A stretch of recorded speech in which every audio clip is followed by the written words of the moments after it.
Hi friends, welcome back. ഇന്ന് എളുപ്പത്തിൽ ഉണ്ടാക്കാൻ പറ്റുന്ന ഉണക്കച്ചെമ്മീൻ പീരയാണ്. തേങ്ങയൊന്നും നമ്മൾ മിക്സിയിൽ അരയ്ക്കാതെ തന്നെ 5 മിനിറ്റിലും ഉണ്ടാക്കാൻ പറ്റിയ ഉണക്കച്ചെമ്മീൻ പീര എങ്ങനെയാണ് വെക്കുന്നതെന്ന് നോക്കാം. അപ്പം ഞാനത് ചെമ്മീൻ ഇച്ചിരി കഴുകി എടുത്തിട്ടുണ്ട്. അപ്പോൾ ചിലരുടെ ചെമ്മീൻ കുറച്ച് വലുതായിരിക്കും. ഞങ്ങൾക്ക് ഇവിടെ കിട്ടുന്ന നല്ല ചെറുതായിട്ടുള്ളതാണ് കേട്ടോ. അപ്പോൾ നല്ലോണം കഴുകി വെച്ചിട്ടുണ്ട്. അതിനകത്തേക്ക് ഒരു അരമുറി തേങ്ങ, ചെറിയ മുറിയാണ് കേട്ടോ. അപ്പം തേങ്ങ മാത്രം മിക്സിയിൽ ഒന്ന് ചതച്ചെടുത്തിട്ടുണ്ട്. നമുക്ക് കൈകൊണ്ട് തിരുമ്മി ഇടുകയും ചെയ്യാം കേട്ടോ. അരയ്ക്കണമെന്ന് നിർബന്ധമില്ല.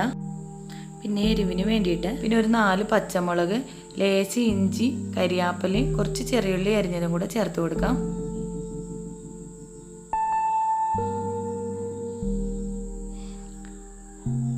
ഇനി ഒരു വലിയ തക്കാളി ചെറുതായിട്ട് അരിഞ്ഞതും കൂടെ ചേർത്ത് കൊടുക്കാം. ഇനി നമ്മൾ പച്ചമുളക് ഇട്ടിട്ടുണ്ട്, അതുകൊണ്ട് തന്നെ എരിവിന് മുളക് പൊടിയാണ് ഇട്ടിരിക്കുന്നത്. ഒരു 3/4 ടീസ്പൂൺ അളവിൽ മുളക് പൊടി ചേർത്ത് കൊടുത്തിട്ടുണ്ട്. പിന്നെ ആവശ്യത്തിന് മഞ്ഞൾപ്പൊടിയും ചേർത്ത് കൊടുക്കാം.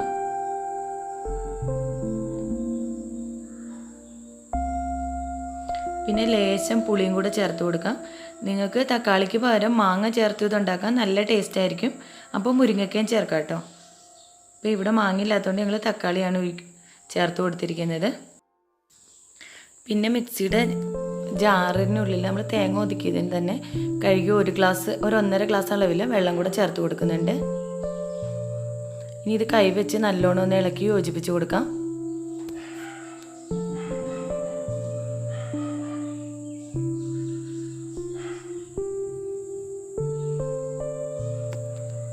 പിന്നെ ആവശ്യത്തിന് ഉപ്പും കൂടി ചേർത്ത് കൊടുക്കാം.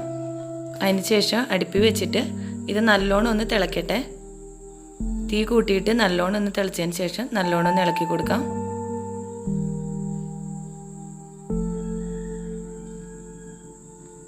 ഒരു 5 മിനിറ്റ് നല്ലോണം തീ കൂടുതൽ വെച്ചിട്ട് തിളച്ചതിന് ശേഷം ഒരു 10 മിനിറ്റ് അത് നമ്മുടെ വെള്ളം വറ്റണമല്ലോ. കുറച്ച് ഗ്രേവി വേണമെന്നുണ്ടെങ്കിൽ കുറച്ച് വെള്ളം കൂടുതൽ വെച്ച് കൊടുത്താൽ മതിയാകും. അപ്പോൾ ഇത് ആവശ്യത്തിന് ഗ്രേവി കുറച്ച് വറ്റി കിട്ടുന്ന രൂപത്തിലുള്ളതാണ് കേട്ടോ. അപ്പോൾ നമ്മുടെ ഈസി ആയിട്ടുള്ള ചെമ്മീൻ പീര ഇവിടെ റെഡിയായി. നമുക്ക് ചോറിനോ വേറെ കറിയുടെ ഒന്നും ആവശ്യമില്ല, ഇത് മാത്രം മതി. എന്നിട്ട് ഇത് നല്ലോണം വറ്റിച്ചെടുക്കണമെങ്കിൽ നമ്മൾ 10 മിനിറ്റ് കഴിഞ്ഞിട്ട് അത് തുറന്ന് വെച്ചിട്ട് ഒരു 2 മിനിറ്റ് കൂടെ വെള്ളം ചേർത്ത് കൊടുക്കാം. ഉപ്പ് ലേശം കുറവായിരുന്നു, അപ്പോൾ ലേശം ഉപ്പും കൂടെ ചേർത്ത് കൊടുക്കുന്നുണ്ട്.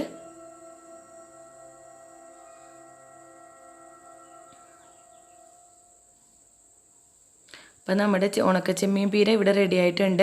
ഇനി നമുക്ക് ഇതിൻ്റെ മുകളിൽ കൂടെ കുറച്ച് ലേശം നല്ല ടേസ്റ്റ് കിട്ടാൻ വേണ്ടിയിട്ട് ലേശം വെളിച്ചെണ്ണയും കൂടെ ചേർത്ത് കൊടുക്കാം. അപ്പോൾ ഈ റെസിപ്പി എല്ലാവരും ഒന്ന് പരീക്ഷിച്ച് നോക്കൂ കേട്ടോ. നല്ല ടേസ്റ്റാണ്. ബായ്.